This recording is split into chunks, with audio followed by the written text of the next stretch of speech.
Welcome to this week's episode of Kelly's Reality. I am so excited. I have a really special guest for you guys this week, Melissa Mercedes. She is the designer, and CEO of Melissa Mercedes, and also a really big body positivity advocate, which we are going to dive into in a little bit.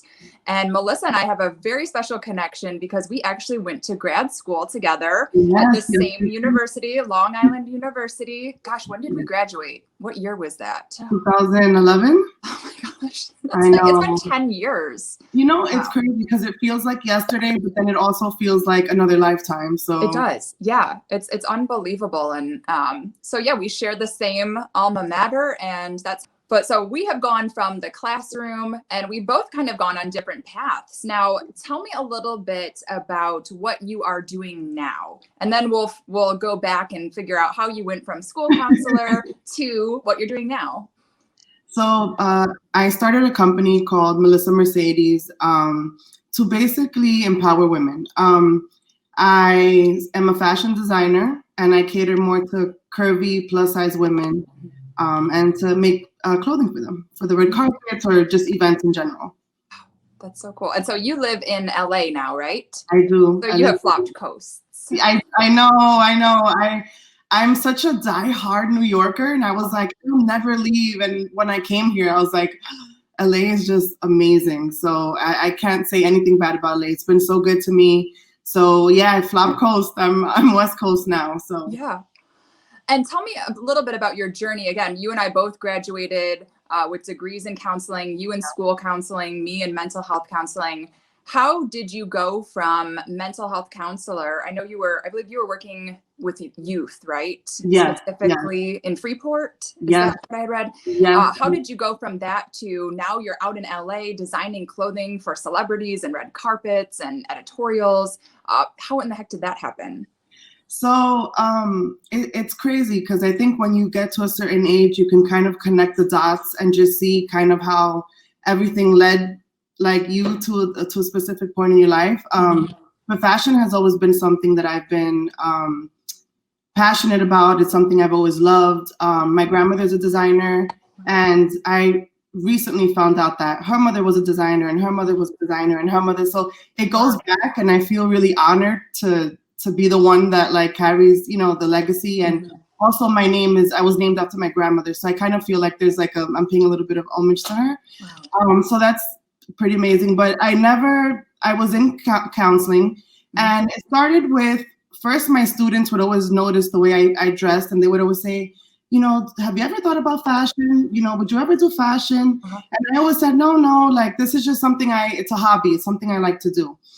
And then when we were in the agency would get donations from different designers like Ralph Lauren, Michael Kors, I believe. They would send suits to, these underprivileged youth. And my job was to basically help them learn how to wear a suit, teach them how to dress properly, how to, job readiness, how to present yourself, basically. So once I started doing that, I really fell in love with the process of showing, like, I could see the transition from someone who was like insecure, and the transition of how fashion could just make you feel so on top of the world. Yep. So that was like the beginning of it.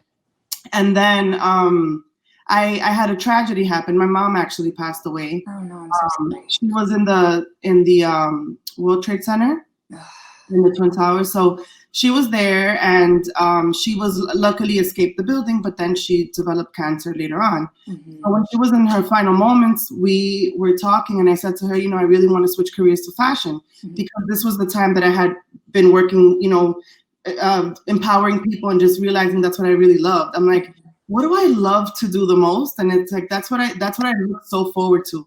So my mom said to me, and we had watched the Grammys while she was in the hospital.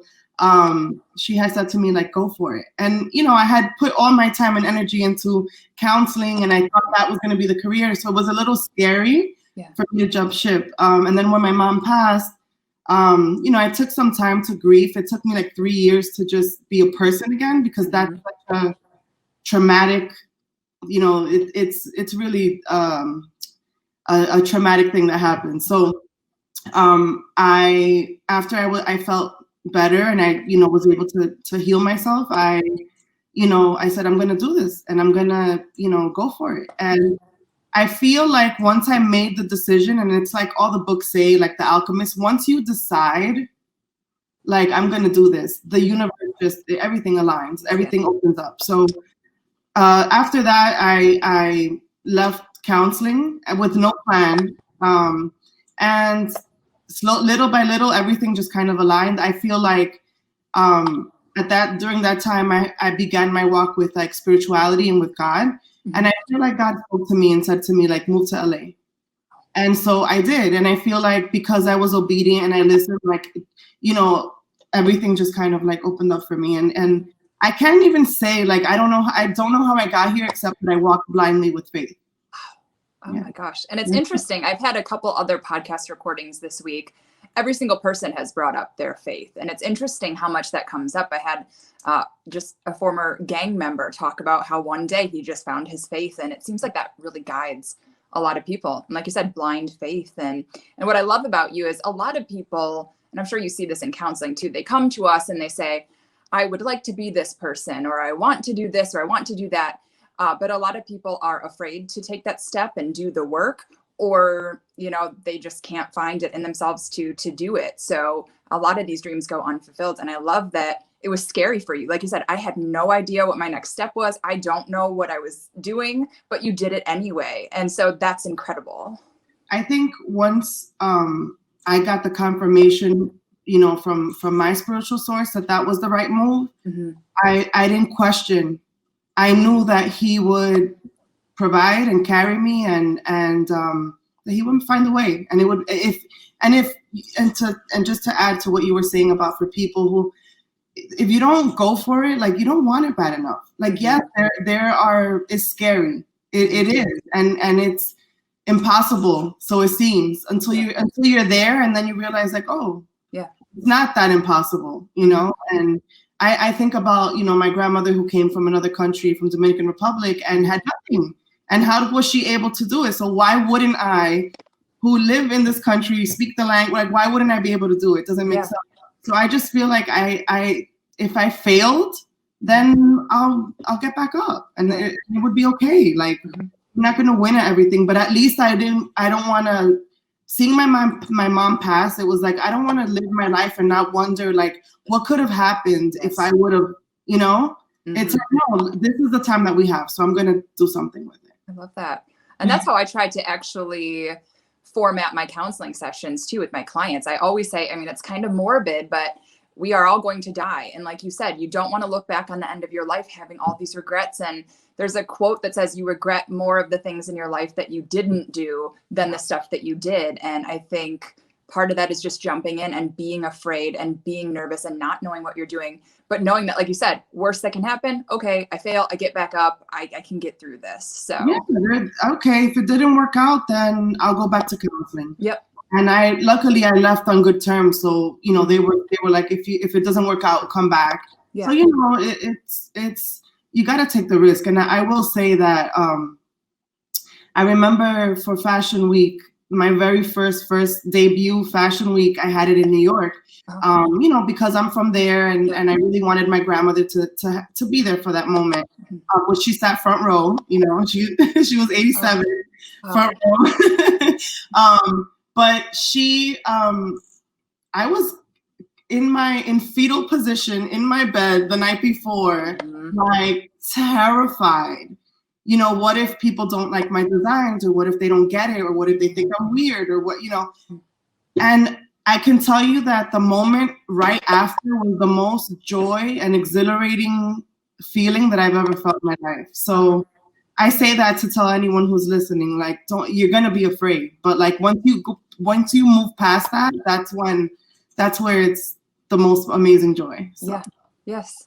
And I love that you brought that up too, because I think a lot of people are so afraid of what others might think of them, or are my dreams too big, or is this a crazy dream, that it paralyzes them. And that's when people don't take the action. So what would you say to someone who has this big, bold dream, but is scared of maybe what the public or their parents might think of it? if you make a plan that's correct, like you have to trust yourself too. Like Yeah. I think that is the biggest thing, the trusting your intuition. Mm-hmm. You know what I mean? And like knowing too, like, is this the right move? Is this, but trusting that intuition is everything. And I feel like that's how I've gotten, where I am now is because of my intuition. Amazing. So. And where you are now, you have dressed many celebrities recently. And what I love too about your line is that you are really inclusive of everyone. You are such a huge advocate of body positivity and really loving yourself no matter what size you are. And I know for me, I see a lot of new moms, college students. So weight struggles and self-esteem, that comes up almost daily. And I'm wondering, especially with your background in mental health, how do you take some of that and help a woman feel beautiful, even if she doesn't maybe feel comfortable with the size she's at now? I think, providing fashionable clothing and a different option for women is the best way that I can, because how can women feel empowered in a society that just doesn't have options for them? And the crazy thing is that it's more than half of women. It's 67% of women that are plus size. And by plus size, that ain't like size 12 or 14. Like that's not even really plus size, So I'm just trying to provide something for women, for them to know, like, hey, this is here. You're not crazy, because it also plays with your self-esteem when you go to the store and you just don't find something that fits. Like, how frustrating that is? Like, and you feel like something's wrong with you because they don't have your size and you don't fit the mold. And so I think just providing that and, letting women know too, like, I don't do it as much anymore, but I used to always share mental health quotes or things that I thought women would just need to know, or things that I wish someone would have told me. I tend to share it more on my story, but I just always want to push for, it's about feeling good. You know what I mean? Whatever that means to everyone. So I think that should be the focus point, and not so much about, what the scale says. So yeah. Yeah. And you provide really beautiful, gorgeous gowns and dresses. And I think for the longest time, plus size clothes were just frumpy and, used as a cover up. But now there's a lot of really fashionable, you can feel beautiful and confident. And like you said, don't really look at the size on the tag. It's really, do I feel sexy in this? Do I feel beautiful? And you make some of the most sexy clothes. And, they're certainly not size 2 models like society tells us everyone should be. That's not, like you said, 67% are plus size. And it always blows my mind, even when I'm scrolling on major clothing websites, that it's not, no one's represented. It's a very small size model, which clearly doesn't represent most people. But how do you feel about kind of the fashion industry in general using very thin models now? And I know it affects a lot of people's self-esteem, because they look at that and they say, well, I'm not a size 0. I had 2 babies. I don't look like that. So what are your thoughts? I think the good thing is that we're in a good time right now, where I'm seeing a lot of inclusive people, brands trying to be inclusive, and just in different areas. And I love that people are talking about it. And there are, I'm not the only plus size designer. There are other designers that are catering to plus size women. So I think we're in a good place now, where we're being more accepting. We're saying, hey, and people like, there's just so many people that are advocating for being plus and still being sexy and still being beautiful. And I think that's what I want people to know, that you can be, I'm a size 16, 14, 16, most of my models are 16, I don't want to give away any sizes of my clients, but you would be surprised who you think, is smaller, or that may be a model, or, in the industry that you think, oh my God, and they're our same size. So, it's not something that you should be ashamed of, and it's okay to also be sexy. Yeah. And sexy at any size. And I always say too, like, sometimes it's hard for women to go out there and love their body. Maybe they don't love it, but I think at least appreciating your body and telling yourself, okay, this is a human body. A human body has stretch marks and saggy skin and rolls. Like, that is a human body. So yeah, I think too, for me, gratitude was big. My body is not everyone else's, it's mine. And, this body got me here. And you know what I mean? It carries me every day. And okay, well, I may have extra fat, but hey, it's still killing it out here. I'm still, walking, and it's healthy. And it loves me because it's taking care of me. So I think saying that to myself every day, and also to working out. When I work out, I used to like dread it, and I would be like, oh, I have to work out. Now I'm like, I get to work out. I have the privilege of working out. I'm seeing it as something that I'm doing for myself, and that I'm, giving back to my body. So loving my body back, so that. Yeah. And I love how you said the gratitude. That's so important too. And just working on feeling healthy and confident too. And a lot of times that is, gosh, I push exercise all the time for mental health, and the link between, gosh, mental health and confidence and exercise, it's huge. So it's actually everything. And I remember, I just want to say, like, I had, a situation when I was in grad school where I was working 40 hours plus, and I was a bilingual counselor who, where it's like impossible to find the bilingual counselor. So we had double the caseload. So double the caseload of clients. I wasn't working out. I wasn't eating right. I wasn't drinking water. I was around negative people. Like, all these things just led me to like have a mental exhaustion. And I had to learn that you cannot not work out, even if it's a walk, like, even if it's like, there are certain things, like, I feel like no one teaches you like the basic rules of how to take care of yourself. And no one gives you a manual, like, all right, well, with this complex machine comes these rules. Like, no one really does that. So I think it's important for people to know, like, you have to drink water, you have to work out. Like, I see it as like my body is like a machine. You have to oil it, that's water. You have to tune it up, you have to do these things to keep it in good condition. So yeah, for sure. And then on the fashion sense, what are some tips for maybe a woman just starting out, hates everything in her closet? What are a few basic pieces that you recommend to just start a wardrobe to help with confidence? And are there any particular tips too for someone who, again, might not be their ideal size? I know I have some clients who are almost afraid to buy a bigger size, so they're wearing stuff that's too tight and too small because they don't want to see the label. What advice would you have for someone starting out with maybe a new wardrobe? I think, and I tell this to all my friends, like, having a basic, like, there are certain pieces in your closet that you just have to have, because you just don't know, like, you need a classic black suit. That can be worn, in a job interview, or funeral, a good coat, a nice pair of high heels, black and nude, like, just a nice white button down. Like, these are essentials that you can, wear anywhere, and they're just staples, basic pieces that you always need. And a bodysuit. Yes. Yeah. I love it. Moving different directions today. I did a line of bodysuits, but just because it's like a everyday, like, you could throw it on with jeans, with a skirt, with, a suit. Like, it's just a good, everyday underneath, a basic piece that you just always need. So, yeah.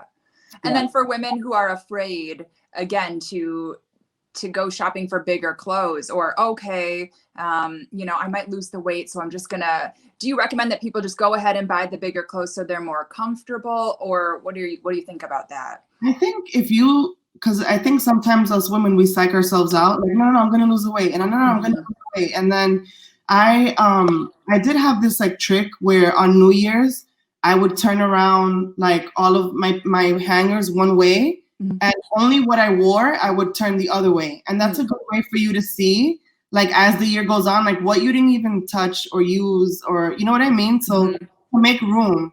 But yeah, I try to like, I try to do that. Yeah. And I think too, it's just all about being confident. And it's so hard. Again, we judge ourselves so harshly about the number on the scale, the number on our clothes, how we look in pictures. And I think just wearing clothes that make you feel confident, even if it's a bigger size, you know, okay. But yeah, find your go-tos. If you feel sexy in like a pencil skirt, rock the pencil skirt. If it's a bodysuit, okay. If it's sweatpants, you know, go for it. Whatever it is that makes you feel comfortable. Yeah. Sexy. Yep. And then again, there's so many really cute options too that you have in your line and many other designers. So you are not limited, and you're so much more than, again, a number on a scale or a number on a label. Right. And I think it's important too to stress, like, you know, I'm not promoting, and I think too people have commented like, you know, you're promoting obesity. And I think it's important to just reiterate that I'm not promoting obesity, but I am, you know, catering to a demographic of women who really are in need of clothing, and not to judge them no matter why. Yeah. You know, it could be health, it could be a number of reasons why they're overweight, and not to limit their choices because they are. So yeah. It's that radical acceptance, and everyone's worthy just by being a human. You know, You're good enough how you are right now. Yes, we're all works in progress. We want to improve, but you are not going to be any more or less worthy if you gain or lose weight. You are worthy as you are right now. You are beautiful as you are right now, and trying to remember that. Exactly. Now, as a counselor, what are some of the best mental health tips that you live by to keep your own mental health in check?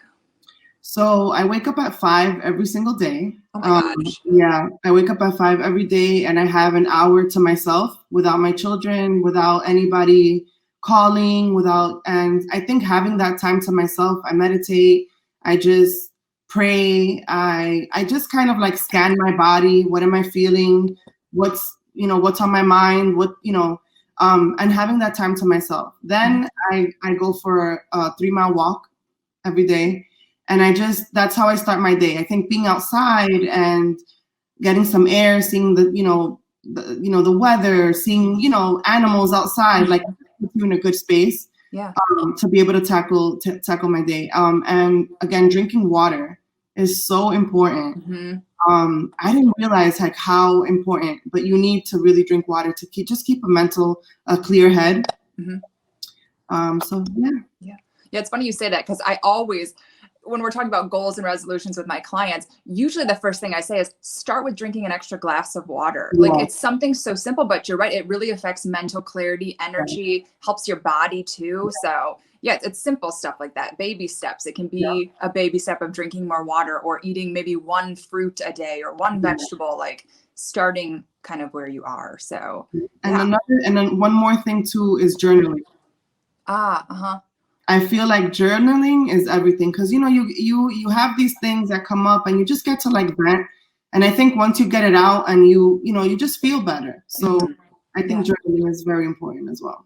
Yeah, a lot of people that I talk to as well, it's extremely therapeutic. For sure. I think there's two camps. People think there's no middle ground with journaling. People either love it or they hate it, but those that love it, it's been such a lifesaver for dark moments, happy moments, remembering how far you've come. It's a really great tool. Yeah, I agree. I think it's a really good tool to keep your mental health, balanced. Yeah. And final question, what is the best mantra or life advice that you've heard that you try to live your life by each day? Oh my gosh, I have so many. There are two that I can think of right now, but the first one I'll say is the quote that I heard from Theodore Roosevelt, The Man in the Arena. I don't know if you've heard it, but it's just an amazing quote. And I remember the first time I heard it, it was like on like Super Soul Sunday on Oprah's channel. Yep. And when I heard it, it literally shocked me, stopped me in my core. It just spoke to me, but it was like, basically the point of it is like, you can't worry about what everyone else is doing. Like, you have to worry about yourself, and people are gonna say things, but like, what you're gonna, you know what I mean? So, well, The Man in the Arena, and my daughter was in school studying Shakespeare, and she came home and she said, "To thine own self be true." And it's so simple, but like when I heard it, it was another quote that it was like, oh my God, like if you're not true to who you are as a person deep down, like you're gonna have a very hard time. You have to be honest with yourself, and you have to honor what your soul tells you. So I think those are two really important things that I would, I would pass on to anybody. Yeah, I like those. Very great ways to live life and to look at the world too. Thank you. So Melissa, if people want to hear more about you, see your fashion line, where can they find you at? I'm on Instagram. I'm Melissa Mercedes Official. Okay. And you can or go to my website at www.melissa-mercedes.com. Awesome. And what's next? What's your next launch going to be? Can you give us any inside info? What's going on? I'm not sure. Because the pandemic did kind of like really slow everything down. There aren't really events. There's no fashion shows. Yeah. So I'm working on another line. So I'm working. Nice. I'm not sure of the date release yet, but I'm always working. So yes, well, we'll keep an eye out for it, and I can't wait to watch you in your career. And it's been really interesting. Again, going from Long Island. LIU. Repping LIU, and it's just funny how life takes you on paths. And you'd said something earlier too, like sometimes I think when you're open to receiving things, you go down different paths. I never really would have thought that I'd be doing media and podcasting in addition to counseling. And I'm sure, the fashion design thing, if you would have asked yourself, both of us this in grad school, we'd be like, no, I can't see myself doing that. But here we are. And I think that's really what it is, just being open. And I think too, people, places, and things are placed in your life when they're supposed to. And it's really, you just have to be open and willing to do the work. You can't just, okay, I'm ready. You have to be willing to put in the time and effort, because I even think people probably see you and, okay, I want to be a fashion designer, but they don't see the blood, the sweat, the tears that went into it. So yeah, no, definitely. I think people somehow think that I just magically got here, and it's like, no, the journey was grueling, but it was like worth it, because it was true to my soul. It meant something to me. So that's why it was rewarding for me. But yeah, it's been amazing to be able to connect with you again. And it's beautiful. So thank you for having me on. Of course. Thank you. And maybe we'll have a reunion in New York at some time soon. That would be once this pandemic is safe again. So thank you so much for your time and joining me. Thank you. Thank you for having me. I love chatting with you.